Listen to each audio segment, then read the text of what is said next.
बहुत हो गया, बहुत हो गया, बहुत हो गया। मैं गांव गांव घूम रहा हूँ, जहां जाता हूँ तो वहां पर एक ही बात बोलता है सब कि बच्चा से बोलता है, सब लाज हमको लगती है। बच्चा से बोलता है कि सर सर अब की हम लोग मजा चखाएंगे, अब की हमको मजा चखाएंगे। बार बार इलेक्शन का बात आप देते हैं, मतलब कि इलेक्शन से डराने की कोशिश करते हैं आप सरकार को। डराने की नहीं, अपनी हक जताने की कोशिश करते हैं। जब आप मेरा नहीं सुनिएगा तो आपकी क्यों सुनेंगे हम? क्यों सुनेंगे? केजरीवाल तो बहुत बिजली बांट रहे थे, बहुत पानी बांट रहे थे, बहुत घुसड़ गए ना।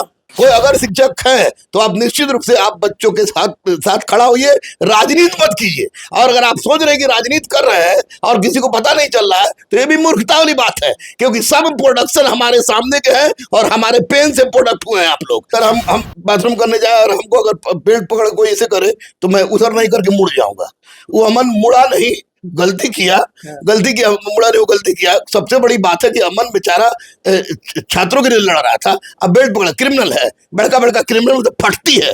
खोल देंगे ना, अगर रहस्य खोलेंगे ना पुलिस विभाग का क्या होता है, पुलिस विभाग में एक एक चीज गुरु रहमान जानता है। किस तरह का प्रेशर, गोली मारने से ज्यादा प्रेशर बनाएगा लोग, मारे। अगर मुझे मार देने से इनका री एग्जाम कराने के लिए तैयार है तो भी मैं उसके लिए तैयार हूं, अपनी बजरंग को चूके पर।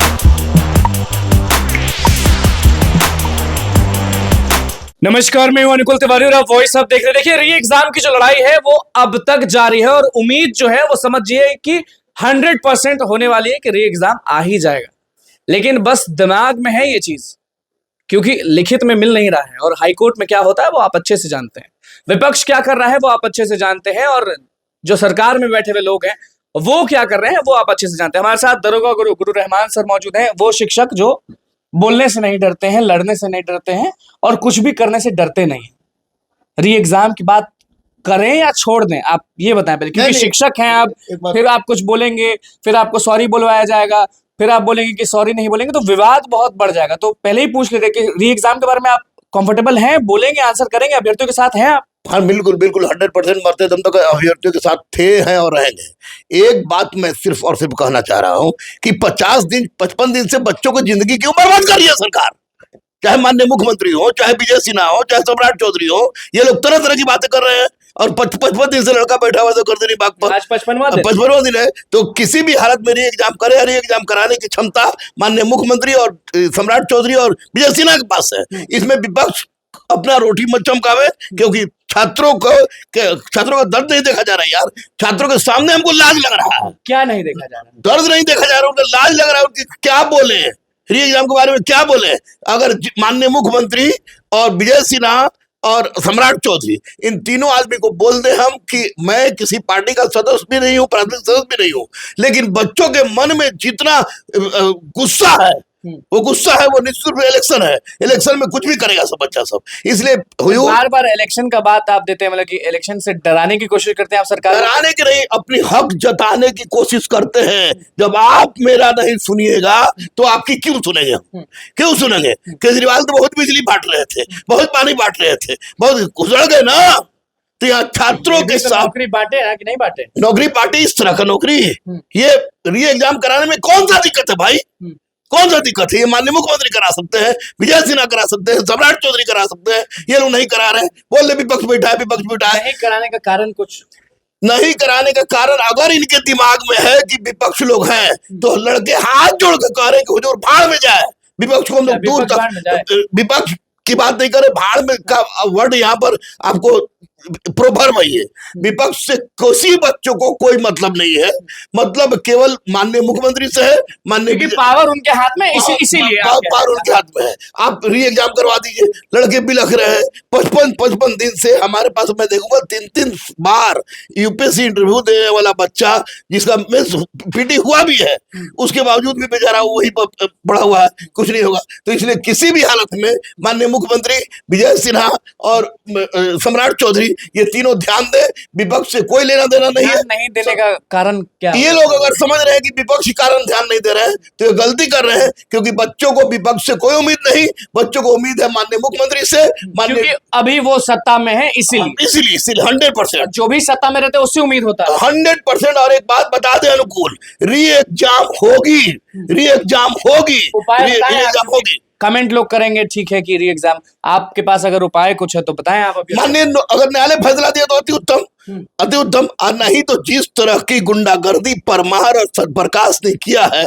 क्या इससे भी बड़ा कोई गुंडागर्दी का परमार हो सकता है? चेयरमैन के बारे में कह रहे हैं, यस, चेयरमैन के बारे में बोल रहे हैं। चेयरमैन और सतप्रकाश, इन लोगों ने जिस तरह से नाम लेके कुछ ऐसा बोले वो लोग से तो भगवान, उस डरने का मतलब कर लेना है यार। ये स्पष्ट रूप से मैं बता दूं आपको, क्लियर कर दे कि माननीय मुख्यमंत्री और दोनों डिप्टी सीएम, ये लोग आगे आए। विपक्ष को कोई मतलब नहीं है, किसी बच्चों को कोई मतलब नहीं है, और री एग्जाम का डेट क्लियर करे। बहुत हो गया, बहुत हो गया, बहुत हो गया। मैं गांव गांव घूम रहा हूँ, जहां जाता हूँ तो वहां पर एक ही बात बोलता है सब कि बच्चा से बोलता है सब, लाज हमको लगती है। बच्चा से बोलता है कि सर अब की हम लोग मजा चखाएंगे, अब की हमको मजा चखाएंगे। तो मैं माननीय मुख्यमंत्री से अनुरोध कर रहा हूँ, विजय सिन्हा सर से अनुरोध दे दिए री एग्जाम तो चुन लीजिएगा फिर से।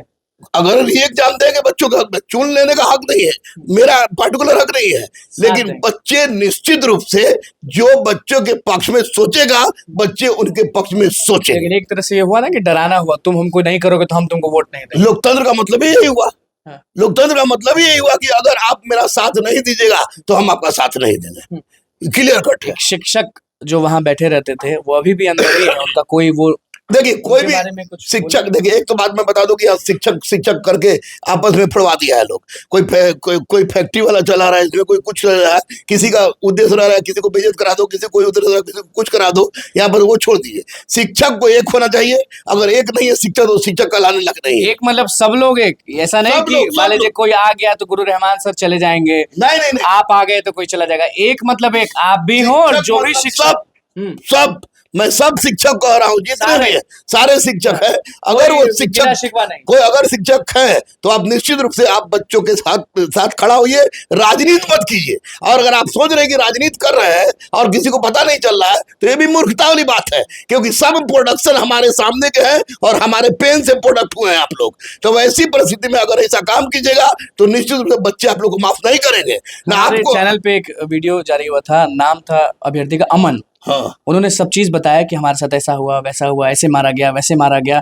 बाथरूम तक करने गया था तो बेल्ट पकड़ के पुलिस अफसर ने उनको बोला कि बाथरूम करो, हम ऐसे पकड़े रहे। ये कितना सही? देखिए अगर हम बाथरूम करने जाए और हमको अगर बेल्ट पकड़ कोई ऐसे करे तो मैं उधर नहीं करके मुड़ जाऊंगा।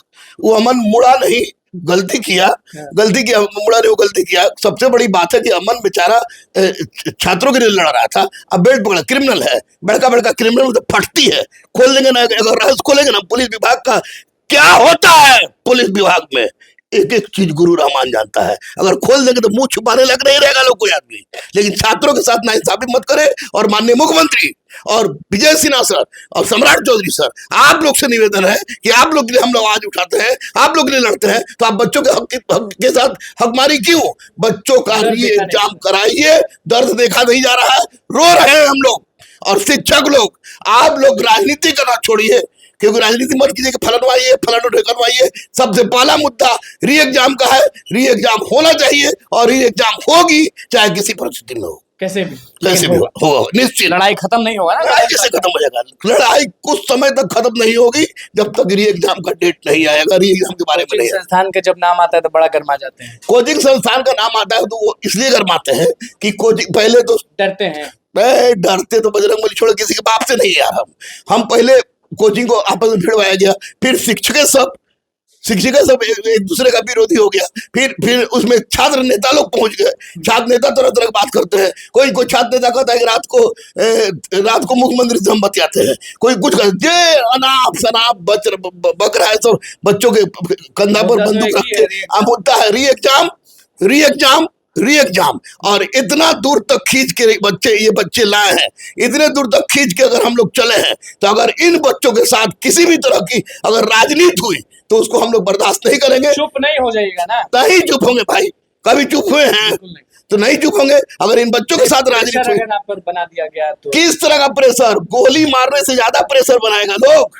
मारे, अगर मुझे मार देने से इनका री एग्जाम कराने के लिए तैयार है तो भी मैं उसके लिए तैयार हूँ अपने बजरंगबली को चूके। बिल्कुल, देखिए गुरु रहमान सर हमारे साथ मौजूद थे, किस तरह से री एग्जाम के लिए गरजते हुए बोले हैं वो आपने सुन लिया। कि देखिए सही बात है, अगर सारे शिक्षक एक हो जाते हैं, सारे स्टूडेंट लीडर एक हो जाते हैं, सारे अभ्यर्थी एक हो जाते हैं और मिलकर अगर लड़ते हैं तो री एग्जाम पक्का होगा। लेकिन अगर इधर उधर मुंह चमकाने में रह गए तो 55वां दिन है आज, सारा चीज वेस्ट हो जाएगा। आप पर है, क्योंकि हमारा काम है बस दिखाना, और बाकी लड़ाई आपको लड़ना है, जो भी होगा वो सामने होगा, हम दिखाते रहेंगे। तो बस हमारे चैनल को सब्सक्राइब किया, तो इस वीडियो को लाइक करें। धन्यवाद।